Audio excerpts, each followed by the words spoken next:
There is a war being fought right now, not in the streets, not between nations, but inside you, inside all of us. Every single day, something tries to break you, a betrayal, a failure, a loss you didn't see coming. The world does not care about your plans, your feelings, or your comfort. It never has. And the men and women throughout history who understood this, truly understood it, became something the rest of the world could not explain. They became unbreakable, not because life was kind to them, but because they had mastered the one thing life can never take from you, the way you use your mind. The ancient Stoics called this the inner citadel, a fortress within. And today, we are going to walk through 7 signs that you are beginning to build yours. Pay close attention, because some of these signs don't look like strength from the outside. Some of them look like silence, like stillness, like a person who has simply stopped reacting the way everyone else does. That is not weakness. That is the beginning of something terrifying, in the most magnificent sense of that word. Sign 1. You have stopped fearing what you cannot control. Marcus Aurelius, emperor of the greatest civilization on earth, a man who commanded legions and held the fate of millions in his hands, wrote privately in his journal, words he never intended for the world to read. You have power over your mind, not outside events. Realize this, and you will find strength. He wasn't writing that for us. He was writing it for himself, as a reminder, as a daily discipline, because even the most powerful man on earth had to fight every single day to remember where his true power actually lived. And here is what most people never understand. Fear is not always a sign that something is dangerous. Fear is often a sign that your mind has wandered outside its own borders, into territory it does not govern, into outcomes it cannot shape or control. When you catch yourself obsessing over what another person thinks of you, over whether the economy will collapse, over whether someone you love will stay, you have left your kingdom and entered chaos. You are pouring your energy into a fire you did not start and cannot extinguish. Epictetus, a man born into slavery who owned nothing, who was physically broken by a cruel master, once said, "Seek not that the things which happen should happen as you wish, but wish the things which happen to be as they are, and you will have a tranquil flow of life." A slave teaching emperors how to be free. The first sign that your mind is becoming unbreakable is this: you begin to feel the difference between what is yours and what is not. You stop bleeding energy into the uncontrollable. And in that moment of return, something shifts. The world loses its grip on your chest permanently. Sign 2. Painful emotions move through you, but they no longer move you.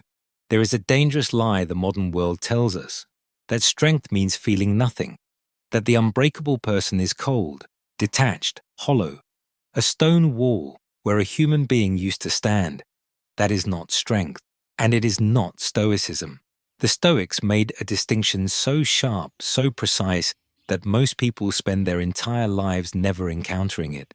They separated passion, the violent, consuming emotions that hijack reason and drag you underwater, from what they called eupatheiai, the good emotions, the clear, grounded, well-directed feelings of a person who sees reality without distortion, joy without frenzy, caution without paralysis, warmth without dependency. The unbreakable mind does not eliminate emotion. It refines it. Marcus Aurelius grieved. Seneca buried his closest friends and sat with that weight. Epictetus watched people he cared for suffer, and he felt it. These were not statues pretending to be men. They were men who had learned something the rest of the world had not, that you can feel the full force of something painful without becoming its prisoner. Seneca wrote, "We suffer more in imagination than in reality." Sit with that, because most of the suffering we carry is not happening right now in this moment. It is a story our mind is telling, a projection, a catastrophe that exists only behind the eyes. and the unbreakable mind learns to see that fiction for exactly what it is, without dismissing the genuine pain beneath it. This is the second sign.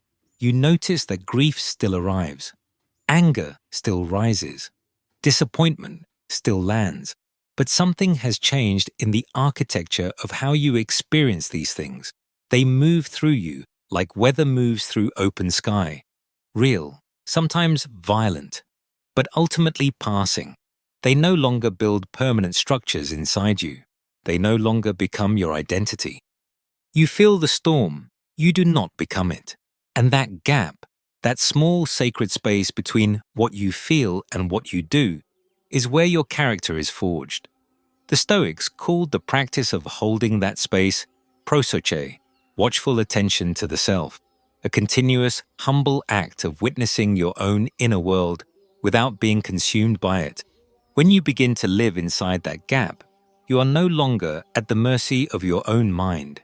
You have become its quiet, unshakable master. Sign 3. You have made peace with impermanence. Everything you love will change. Everything you have built will one day crumble. Everyone you hold close will, in time, be taken from you, or you from them. This is not pessimism. This is the most honest sentence anyone has ever written about human life, and most people spend their entire existence running from that truth. The Stoics ran toward it. Marcus Aurelius practiced something that sounds, on the surface, almost unbearable. He would deliberately contemplate the loss of the things he loved most, his children, his empire, his own life, not to torture himself, but to strip away the illusion that permanence was ever promised to him. The Stoics called this memento mori. Remember that you will die. Remember that this moment, exactly as it is, will never exist again. This was not morbidity, this was a liberation. Seneca, one of the most prolific Stoic writers who ever lived, wrote with devastating clarity, Omnia lucili, aliena sunt, tempus tantum nostrum est. Everything, Lucilius, is foreign to us. Time alone belongs to us. Not your wealth, not your reputation, not the people you love, not even your body. Time, and how deliberately you choose to inhabit it, is the only true possession you will ever hold. When this truth lands not just in your mind, but in your bones, something profound begins to happen. You stop postponing gratitude. You stop taking the ordinary moments for granted. A conversation, a meal, a morning that asks nothing of you. These things begin to glow with a quiet, almost unbearable beauty precisely because you have accepted they are borrowed. And loss, when it comes, because it will come, no longer destroys your foundation. It shakes you, yes. It humbles you, absolutely. But it does not erase you, because you were never holding on with clenched fists. You were holding on with open hands. This is the third sign. The unbreakable mind does not fight impermanence.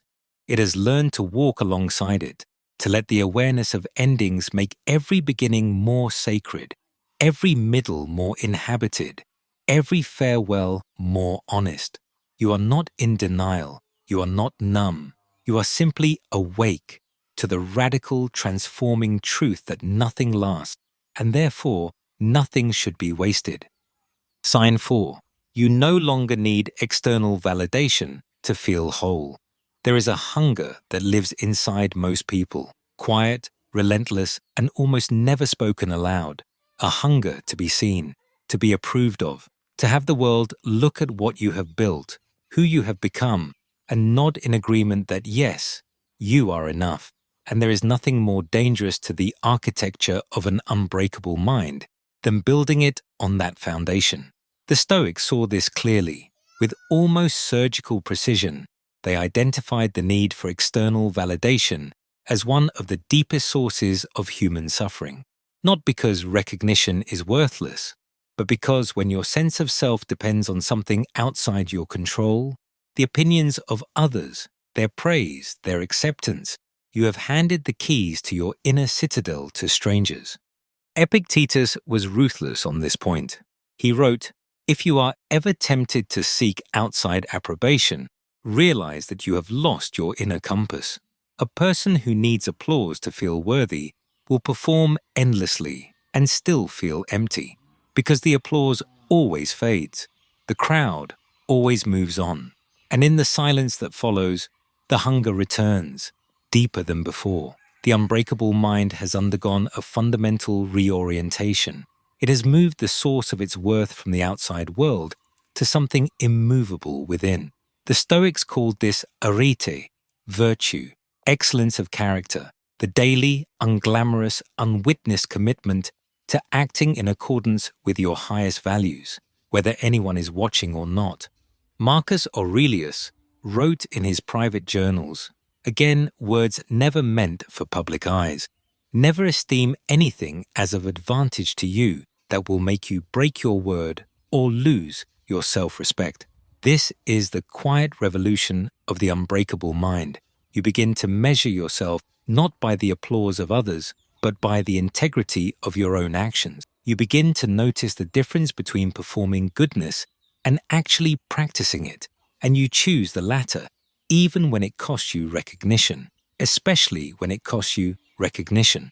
This is the fourth sign. The validation you once hunted in the eyes of other people, you now generate from within, not through arrogance, not through indifference to others, but through the deep, settled knowledge that your worth was never theirs to grant, and it was never theirs to take. Sign 5. You have embraced discomfort. As a teacher, most people spend their lives building walls around comfort, avoiding the difficult conversation, choosing the easier path, withdrawing from anything that causes friction, resistance, or pain. And slowly, without ever making a conscious decision, they become fragile. Not because life was cruel to them, but because they never allowed it to challenge them. The Stoics saw discomfort differently, radically differently. Seneca deliberately practiced poverty. He would spend days eating the bare minimum, wearing rough clothing, sleeping without luxury, not because he had to, but because he chose to.